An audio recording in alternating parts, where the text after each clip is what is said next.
Sunday na naman. Saan tayo pupunta? Tara, samahan nyo kami sa night market ng Cebu.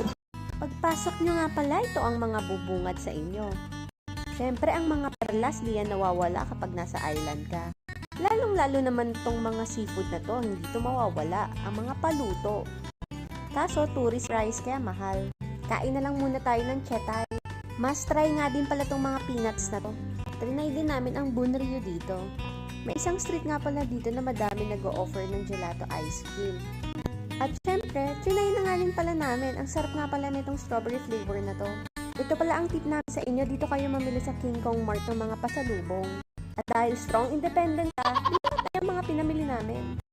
Bumalik nga pala ulit kami dito at onti ang tao mga around 5 p.m.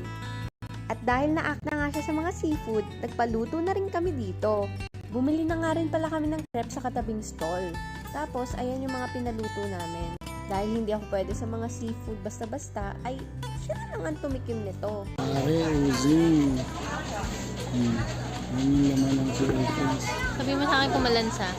Anong masasabi mo sa lasa? Tastes like Wilton, pare. Alin sura? Ayun mo. Nataan. Ginataan niya? Ganyan mukha mo. Tingin dito. Nataan, pang refresh, pare. At dito na nga nagtapos ang aming food trip. O siya, hanggang dito na lang.